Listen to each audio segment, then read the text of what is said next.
हाय student, मी SPS college Nagpur, प्राध्यापक Amol Patil sir.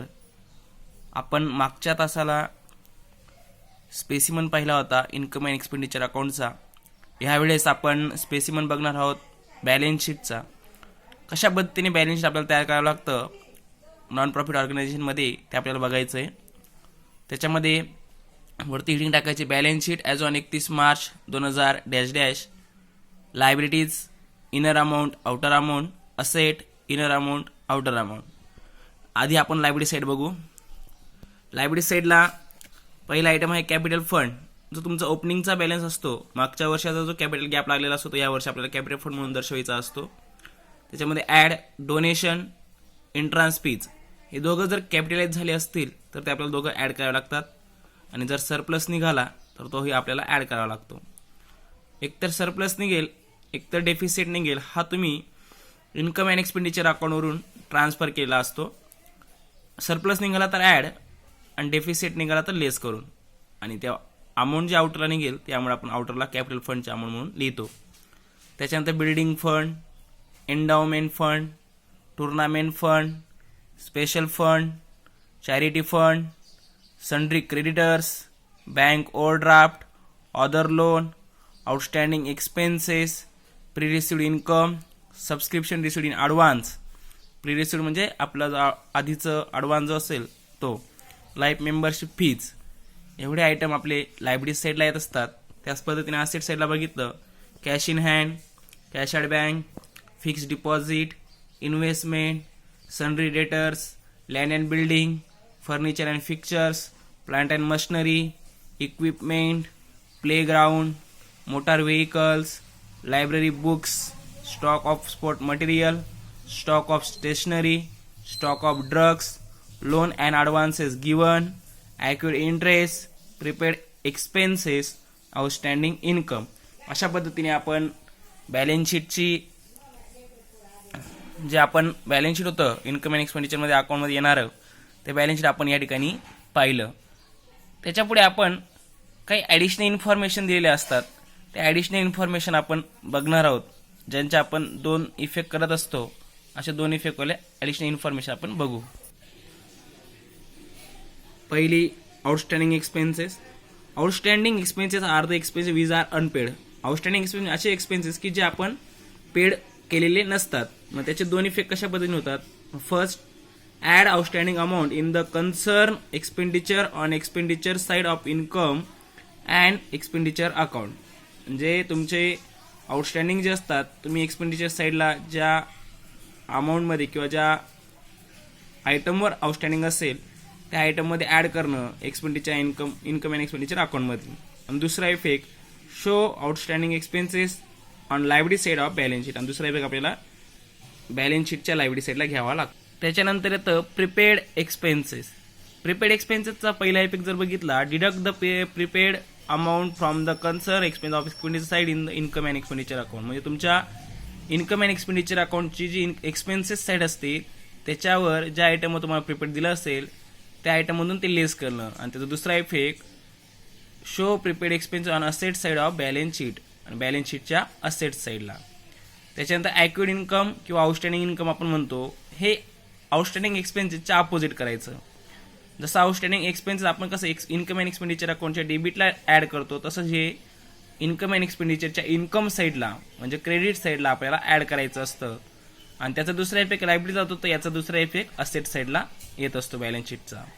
Income received in advance म्हणजेच pre received income. याचं be same prepaid expenses सारखंच, फक्त अपोजिट. प्रीपेड एक्सपेन्सेस आपण डेबिटला लेस करतो म्हणजे एक्सपेंडिचर साईडला लेस करतो, तर हे आपल्याला इन्कम साईडला लेस करावं लागतं. आणि त्याचा इफेक्ट असेटला जायचं, तर याचा इफेक्ट आपल्याला लायबिलिटी साईडला दाखवायचा आहे. Subscription received in advance and outstanding subscription ही एक प्रकारची मोठी तरतूद आहे सबस्क्रिप्शनची. त्याच्यामध्ये वेगवेगळ्या प्रकारचे क्लासिफाय असतात. त्याच्यामध्ये एक, subscription of current year received in the current year. Current इयरचं जर सबस्क्रिप्शन रिसिव्ड असेल तर ते आपल्याला ॲड करावं लागतं. सबस्क्रिप्शन प्रिव्हियस इयरचं असेल तर आपल्याला लेस करावं लागतं. सबस्क्रिप्शन ऑफ नेक्स्ट इयरचं असेल, चालू वर्षाला येणारं नेक्स्ट इयरसाठी असेल ते सुद्धा आपल्याला लेस करावं लागतं. आणि subscription current year is outstanding आणि चालू वर्षाची आउटस्टँडिंग असेल ते आपल्याला ॲड करावी लागते. त्याच्यानंतर डिप्रिशिएशन आपल्याला माहिती आहे की असेटमधून आपण लेस करत असतो. आणि डेबिट साईडला इन्कम अँड एक्सपेंडिचरच्या डेबिट साईडला आपल्याला तो इफेक्ट करायचा आहे.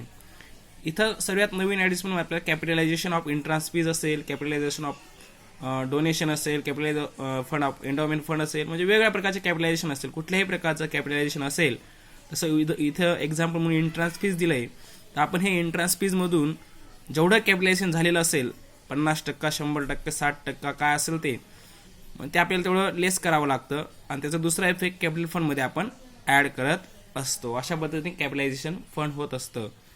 अशा पद्धतीने आपल्याला कॅपिटलायझेशन ऑफ इंट्रान्स फीजची ॲडिशनल बघायची आहे. त्याच्यानंतर पुढची जर ॲडिशनल बघितली, creation of special fund of donation. तुमचे जे डोनेशन असतं ते पण त्याच पद्धतीने तुम्ही डोनेशन कुठे कुठे ट्रान्सफर केलं किंवा gift given by other members of outsider organisation types of donation, तुम्हाला कोणत्या याच्यापासून डोनेशन आलं, म्हणजे उदाहरणार्थ जनरल डोनेशन असेल तर treated as revenue income and will be shown the income side of income and expenditure account. This donation are given without any condition.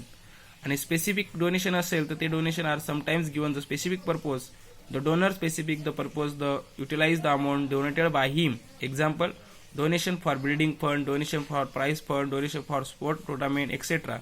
Such donation should be shown on the liability side of balance sheet. म्हणजे general donation असेल तर ते आपल्याला income and expenditure अकाउंटच्या debit साईडला income साईडला दाखवावं लागतं आणि स्पेसिफिक डोनेशन असेल तर ते आपल्याला लायबिलिटी साईडला दाखवावं लागतं. त्याच्यानंतर स्टॉक ऑफ स्टेशनरी येतं. Stationery is expenditure, it is a consumable item, it may be the calculated as under. Stock of stationery ही तुमची एक्सपेंडिचर बाजूची असते, पण ते कशा पद्धतीने आपण कॅल्क्युलेट करतो बघा. ओपनिंग स्टॉक ऑफ स्टेशनरी असेल तर ते लिहून घ्यायचं. त्याच्यामध्ये add purchase of stationery during the year असेल, ॲड आउटस्टँडिंग स्टेशनरी बिल असेल आणि लेस क्लोजिंग स्टॉक असेल स्टेशनरीचा. आणि जी कॅल्क्युलेट होती तुमची स्टेशनरी कंझ्युम होईल ती आउटला तुम्हाला इन्कम अँड एक्सपेंडिचर अकाउंटमध्ये तुम्हाला दाखवावे लागेल एक्सपेंडिचर साईडला. आणि तुम्ही जो क्लोजिंग स्टॉक लेस केला असेल तर तुम्हाला त्याचा दुसरा इफेक्ट असेट साईडला दाखवायचा असतो बॅलन्स शीटच्या. अशा पद्धतीने आपल्याला स्टॉक ऑफ स्टेशनरीची ॲडजस्टमेंट करावी लागते. त्याच्यानंतर opening balances of asset and liabilities opening balance sheet. समजा मागच्या वर्षाच्या बॅलन्स शीटचे काही ओपनिंग बॅलन्स असतील तर ते आपल्याला ॲट इज इज म्हणजे ते फिक्स असतील तर ते आपल्याला घ्यावे लागतात. आणि लायबिलिटीजला फक्त कॅपिटल फंडमधून असतो तो आपल्याला रेफर करावा लागतो. बाकीच्या ज्या फिक्स असेट असतील त्या पण आपल्याला रेफर कराव्या लागतात. अशा पद्धतीने आपल्याला ओपनिंग बॅलन्सेस ट्रान्सफर करून घ्यावे लागतात. त्याच्यानंतर इम्पॉर्टंट टर्म्स असतील, इंट्रान्स फीज असेल, आपण कशा पद्धतीने रेफर केलं ते ॲडजस्टमेंट 5-7 मध्ये दाखवू शकतो. सबस्क्रिप्शन असतील ते पण आपण ॲडजस्टमेंट 5 मध्ये बघितलं. लेगॅसी असेल, legacy mean received under the will on the death of donor. The gift may be the general or specific purpose. General gift असेल तर ते इन्कम साईडला आणि स्पेसिफिक असेल तर लायबिलिटी साईडला. अशा पद्धतीने आपण ते पण पाहिलं.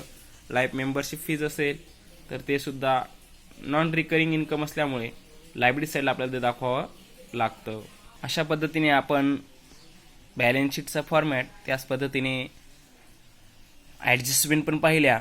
आज मी तुम्हाला ह्या प्रकरणावरील पहिला प्रॉब्लेम आज लिहायला टाकतोय. पुढच्या तासाला आपण तो सोडून घेऊ. प्रॉब्लेम लिहून घ्यायचा आहे प्रत्येकाने. ह्या पद्धतीचा प्रॉब्लेम आहे. From the following receipt and payment account and adjustment given below you are required to prepare income and expenditure account for the year ended 31/2020 of Venna cultural association Satara. या ठिकाणी आपण जर बघितलं प्रिपेअरमध्ये खूप महत्त्वाचं असतं की प्रिपेअर काय सांगितलं, फक्त इन्कम अँड एक्सपेंडिचर अकाउंट त्यांनी सांगितलेलं आहे. पण आपण इन्कम अँड एक्सपेंडिचर अकाउंटसोबत बॅलन्स शीट पण चालू वर्षाचं तयार करणार आहोत.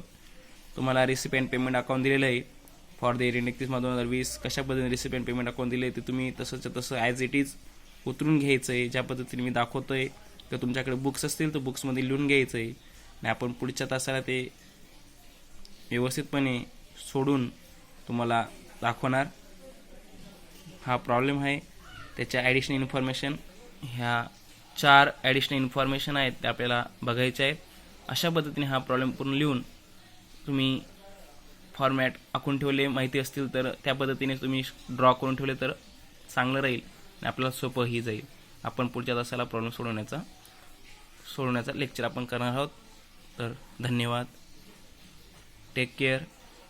कोरोनापासून सुरक्षित अंतर ठेवा. कोणी बाहेर फिरू नका.